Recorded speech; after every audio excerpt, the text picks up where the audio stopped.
की इस इफ्तिदाई तकरीब के सदर मोहतरम शेख रशीद साहब के पुराने साथी दोस्त शेख शब्बीर साहब मंच पे तशरीफ फरमा, मेरे बड़े अब्बा शेख रफीक साहब,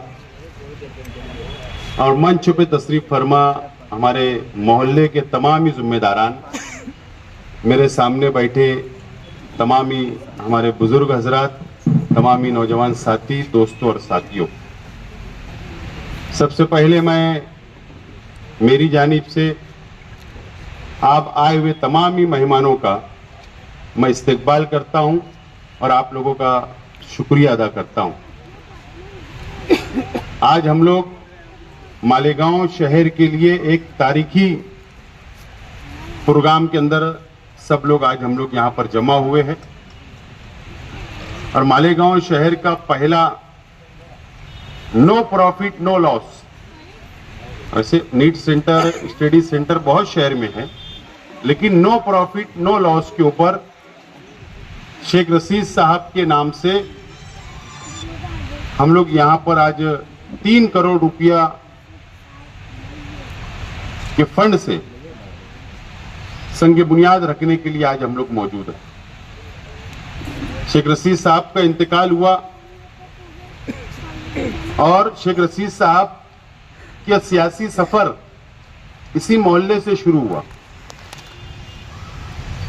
काउंसिलर शेख रशीद साहब बने, सदर बल्दिया बने, मेयर बने, एमएलए बने और 40 साल सियासी जिंदगी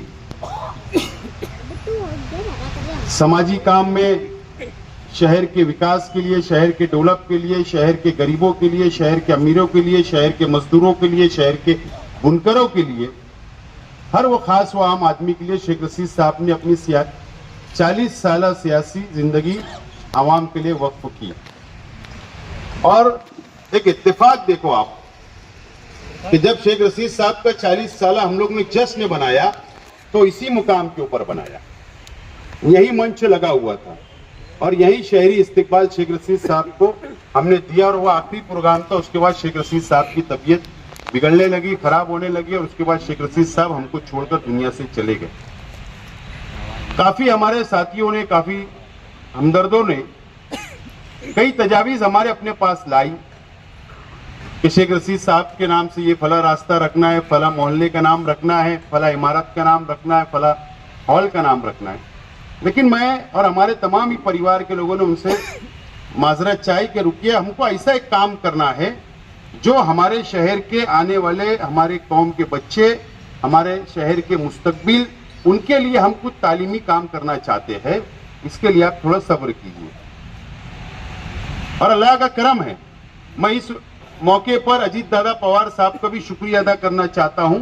जिस वक्त तो मैंने लेटर दिया और अजीत दादा पवार साहब से कहा कि शेख रशीद साहब का इंतकाल हो गया और हम ये चाहते हैं कि शहर के अंदर एक स्टडी सेंटर उनके नाम से कायम हो, उन्होंने 3 करोड़ रुपया अपने हिस्से का, मैं क्या बोल रहा हूं साफ तौर पर, अपने हिस्से का 3 करोड़ रुपया माइनॉरिटी फंड जो उनको मिला था, उन्होंने अपने हिस्से का 3 करोड़ रुपया शेख रशीद साहब के नाम से वक्फ किया और उसको मंजूरी दी। हमने उसकी पूरी कानूनी प्रोसीजर की और हमने ये जगह चॉइस की और ये 11,500 स्क्वायर फीट के म्युनिसिपल कॉर्पोरेशन की जमीन के ऊपर आज हम लोग इसका संगे बुनियाद रखने के लिए सब लोग जमा हुए। नदीम सर ने और काफी हमारे साथियों ने मशवरे दिए, बिल्कुल सच बात है। सिर्फ इसको नीट क्लासेस का नाम हम लोग अखबारात के जरिए हम लोगों ने फ्लैश किया, आवाम तक पहुंचाया, लेकिन हमारा ये मकसद है, जो दावतनामा, ये जो इश्तिहार हमने छापा है अखबारात के अंदर, हमारा ये मकसद है। सबसे पहले तो मैं इसकी खुसूसियात क्या है मैं ये बताना चाहता हूँ। ये 8 कमरा होगा, यहाँ पर बड़ा बड़ा 8 कमरा स्टडी सेंटर जो क्लासेज चलेगी। एक ऑडिटोरियम होगा जो शेख खलील मरहूम उनके नाम से ऑडिटोरियम का नाम रखा जाएगा, जो 200 चेयर का होगा, जिसमें कंबाइन लेक्चर बच्चों के लिए वहां पर करवाए जाएंगे, ताकि बाहर से कोई अगर मेहमान आए तो उन लोगों को अच्छा ज्ञान दे सके, उन लोगों को अच्छा लेक्चर वगैरह दे सके। इसके लिए एक ऑडिटोरियम ऊपर होगा। उसके बाद लड़कियों के लिए बिल्कुल रास्ता अलग होगा। लड़कियों के लिए बैठने के लिए बाहर स्पेस हमने रखा है, उसके अंदर छोटा गार्डन हम लोग बना रहे हैं। लड़कों के लिए रास्ता बिल्कुल अलग होगा, लड़कों के लिए एक छोटा गार्डन हम लोग अंदर नीचे बना रहे हैं। और इसी के साथ साथ स्टाफ के लिए जो वहां पर हेड होगा उनका क्लासरूम रहेगा, उनका ऑफिस रहेगा। स्टाफ जो रहेगा, जो टीचर्स रहेंगे, जो बच्चों को तालीम देंगे, ट्यूशन देंगे, उन लोगों के लिए सेपरेट हम लोगों ने क्लासरूम, स्टाफ रूम हम लोगों ने उसके अंदर रखा है।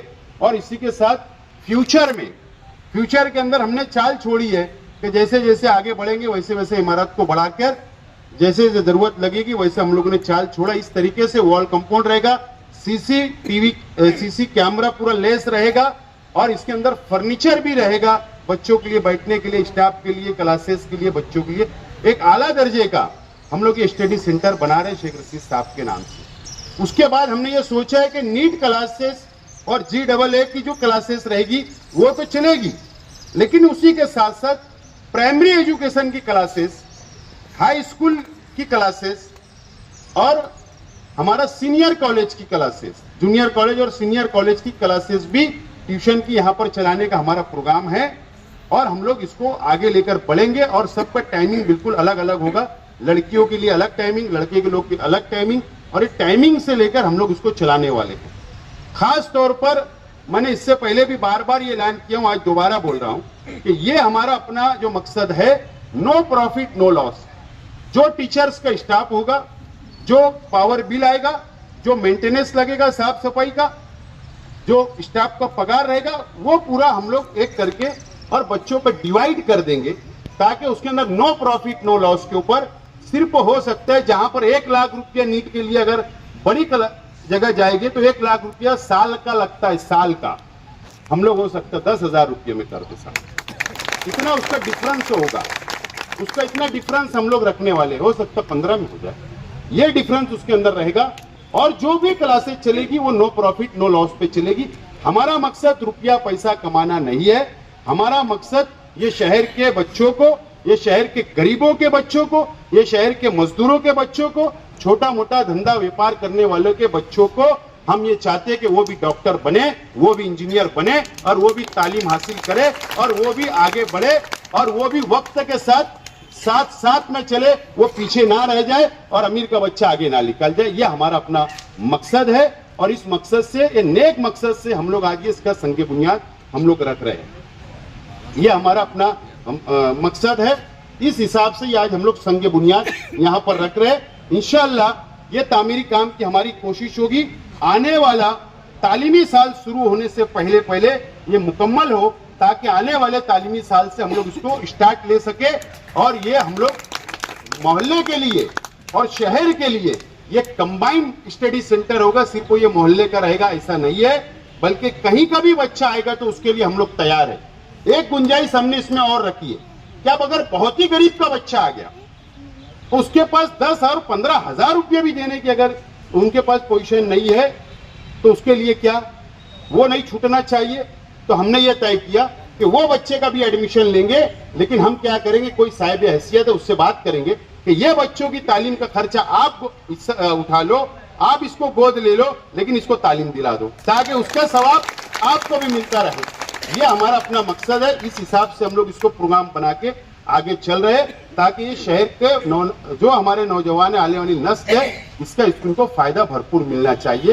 ये हमारा अपना मकसद है, इसीलिए आज हम लोग सब यहाँ पर जमा हुए और ये संग बुनियाद रखने का एक बड़ा मैं प्रोग्राम करना चाहता था। पूरे तालीमी अदारों को बुलाना चाहता था, टीचर्स, डॉक्टर सबको बुलाना चाहता था, लेकिन आचार संहिता का डर लग रहा है कि 2 दिन में, 3 दिन में, 4 दिन में कभी भी लग जाए। इसके लिए आज हम लोग संग बुनियाद मुख्तसर में हम रख रहे हैं और इंशाल्लाह जब इसका इफ्तिदा करेंगे, जिंदगी रही तो हम सब लोगों को बुलाकर एक आलीशान इफ्तिदा करेंगे और शेख रशीद साहब के नाम से इसका कैंपस तैयार होगा और शेख खलील साहब के नाम से ऑडिटोरियम तैयार होगा।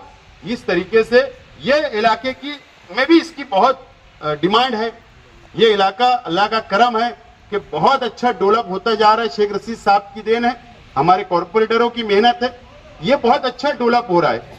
बच्चियां बहुत जगह उधर अगर वो क्रॉस करके लड़कियों को जाना पड़ता है तो लड़कियां यहीं रह जाएगी, क्लासेस मिलेगी, इलाके का डिमांड होगा। एक माहौल तालीमी हमको हमारे मोहल्ले के अंदर, हमारे शहर के अंदर मिलेगा, इसकी हमारी अपनी हमेशा कोशिश रही है। और हमने ये मोहल्ले को हम सब लोगों ने मिलकर, अल्लाह का करम है, बहुत अच्छी तरीके से हम लोग संभालते हैं। हमारे मुखालिफ कुछ भी बोले हजार खोली को, लेकिन हमारे जो यहाँ रहने वाले हैं उनको पूरा भरोसा और एतमाद है कि हम लोग कैसे लोग हैं और हमारे साथी कैसे लोग हैं, सबको एतमाद है। इसलिए ये इलाका है इतना खूबसूरत है, अल्लाह का करम है और इसके अंदर हम लोग मजीद तरक्की करेंगे, ये हमारा अपना वादा है। बहरहाल इसीलिए आज आप लोग को याद किया गया था, आप लोगों का बहुत बहुत शुक्रिया। मैं इस मौके पर शेख रशीद साहब के 1999 से पहले के साथी, मैं क्या बोल रहा हूं, शेख रशीद साहब 1999 में सदर एमएलए बने, लेकिन उससे बहुत पहले के साथी उनके दोस्त जियाउद्दीन बाबा सिद्दीकी साहब, जो शेख रशीद साहब के साथ 10 साल एमएलए भी रहे, वजीर भी रहे, और एक वक्त में जब कांग्रेस की हुकूमत थी तो वो यहाँ के संपर्क मंत्री भी रहे नासिक जिले के, और उनका बहुत अच्छा राब्ता और आना जाना रहा। 2002 के जो फसाद, 2001 का जो फसाद हुआ था उसमें बहुत बड़ी रिलीफ लेकर वो मालेगांव शहर आए थे, और शेख रशीद साहब का ताल्लुक हमेशा कायम रहा। शेख रशीद साहब के इंतकाल के बाद इत्तेफाक देखो, मेरा राब्ता बहुत उनसे मजबूत होता चला गया। अभी जो सोलर पैनल का मैंने पैसा लाया, फंड लाया, वो भी 100 करोड़ रुपया अपने हल्के के लिए लाने के लिए हमारी मुलाकात होती रही। जब जब मैं मुंबई गया, जब वो हम लोगों के साथ हम बैठते रहे, सलाह मशवरा करते रहे, और इतना अच्छा मेरा उनका राब्ता हो गया, इतना अटैचमेंट हो गया। वो हर 2 दिन 3 दिन गैप करके मुझे फोन किया करते थे, क्या बेटा कैसा चल रहा है, कैसे चल रहा है, हालात कैसे है, माहौल कैसा चल रहा है, इलेक्शन कैसा चल रहा है, तू मंत्रालय में आता तो मेरे को बोला कर, मैं भी आऊंगा, कोई काम की जरूरत रही तो मुझे बोला कर। इस तरीके का मेरा उनका बहुत गहरा ताल्लुक हो गया था। और कल रात एक अफसोसनाक खबर हम लोगों को मिली पूरे महाराष्ट्र मुल्क भर के लिए, और उनकी एक खुसूसी ये बात थी जब उन्होंने मुझे बताया कि उन्होंने कहा कि जब वो हम इंटी चैम्बर में बैठे थे अजीत दादा पवार साहब के, तो मुझको बोला कि तेरा वजू है? माना नहीं, मतलब मैं सफर में हूँ, कसर पढ़ लूंगा। बोले नहीं, मेरी 5 वक्त की नमाज चल रही, मैंने 5 वक्त की नमाज शुरू किया हूं, तो बोले मैं पढ़ लेता। वो इंटी चैम्बर में गए, वजू किया, मेरे साथ जब तक बैठे रहे, 3 वक्त का टाइम आया नमाज का, तीनों वक्त उन्होंने नमाज पढ़ा। और कल हमको बहुत अफसोसनाक खबर मिली कि उनको किसी ने गोली मार दिया, 2 लोगों ने, 3 लोगों ने गोली मार दिया और उनका इंतकाल हो गया।